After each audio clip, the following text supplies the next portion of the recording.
बिस्मिल्लाहिर्रहमानिर्रहीम। अस्सलाम वालेकुम। 9th class. आज जो हम लोगों ने पढ़ना है ट्रेंड, मैंने आपको उस दिन भी बताया था कि पीरियोडिक टेबल में एटॉमिक साइज़ और एटॉमिक रेडियस किस तरह से बढ़ते हैं और किस तरह से कम बढ़ते हैं। अगर बढ़ते हैं तो वो क्यों बढ़ते हैं और अगर कम होते हैं तो क्यों बढ़ते हैं, विद रीज़न अब हमने जो है वो पढ़ना है। सबसे पहले when we move from left to right. Left to right क्या होता है? Period. Left to right period. Also atomic number increase. Atomic number जो है लेफ़्ट टू राइट जो है वो इंक्रीज होता है। फर्स्ट सेकंड थर्ड में कम होता है। जैसे जैसे हम आगे की तरफ जाएं वो एटॉमिक नंबर इंक्रीज होने का मतलब है कि यहाँ पे न्यूक्लियस नंबर, ठीक है, नंबर ऑफ प्रोटॉन्स इंक्रीज हो रहे हैं। जब नंबर ऑफ प्रोटॉन इंक्रीज होते हैं तो वो जो बाहर वाले शेल्स हैं वो उनको अपनी ज़्यादा अट्रैक्ट करते हैं। अगर इसमें एटॉमिक नंबर डिक्रीज हो रहा था तो यहाँ पे उन्होंने इसको अट्रैक्ट उतना ज़्यादा नहीं करना था। तो एटॉमिक नंबर इंक्रीज़ होने का मतलब है कि नंबर ऑफ प्रोटॉन इंक्रीज़ होते हैं। जब नंबर ऑफ प्रोटॉन इंक्रीज़ होते हैं तो वो बाहर वाले वैलेंस शेल को अपनी तरफ अट्रैक्ट करते हैं। Get the size of the atom decrease gradually. Gradually का मतलब होता है आहिस्ता आहिस्ता, बतदरीज। It is because with the increase of atomic number the effective nuclear charge. Effective nuclear charge क्या होता है? प्रोटॉन्स की वजह से जो न्यूक्लियस के अंदर चार्ज बन रहा है वो उसका क्या है? Nuclear charge. Increase gradually because of addition of more and more proton in the nucleus. समझ आ गई?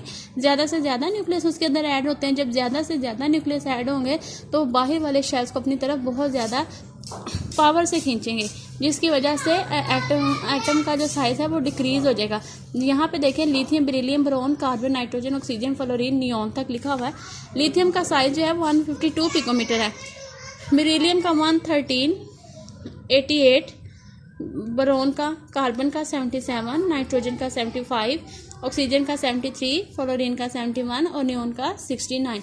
देखिए ये आहिस्ता आहिस्ता से कम की तरफ जा रहे हैं। क्यों जा रहे हैं? क्योंकि नंबर ऑफ प्रोटॉन इंक्रीज होते हैं जो कि वैलेंस शेल को अपनी तरफ खींचते हैं।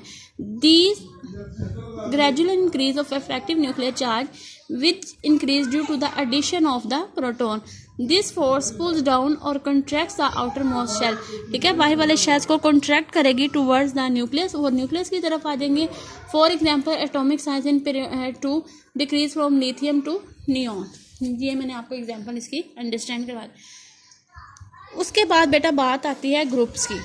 ठीक है, ग्रुप्स में देखें, द साइज ऑफ एटम और their radius increase from top to bottom in a group. यहाँ पे इंक्रीज हो रहा है, ऊपर डिक्रीज हो रहा है, नीचे क्या हो रहा है? इंक्रीज हो रहा है।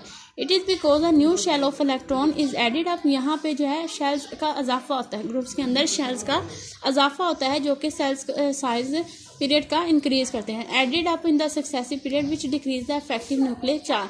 The trend of atomic size of transition element has slight variation। जब हम लोगों ने पीछे ट्रांजिशन मैटर्स पढ़ा था तो मैंने आपको तभी बता दिया था कि ट्रांजिशन एलिमेंट्स के अंदर थोड़ी सी वेरिएशन आती हैं, जिसकी वजह से उनको ग्रुप ट्रांजिशन के अंदर रख दिया जाता है। When we consider this series in a period, the atomic size of element first reduce or atom contracts and then is increased in when we move from left to right in the fourth period। यहाँ पे fourth period के अंदर आके यहाँ पे variations आ जाती हैं। बच्चों आज आपने इसका ट्रेंड जो है बड़ी ध्यान से समझना है। इस वीडियो को कम से कम आप 3 टाइम देखें, तब आपको शायद थोड़ी समझ आएगी। उससे अगर आप एक ही दफ़ा देख के इसको इग्नोर करेंगे तो ये आपका अपना नुकसान है।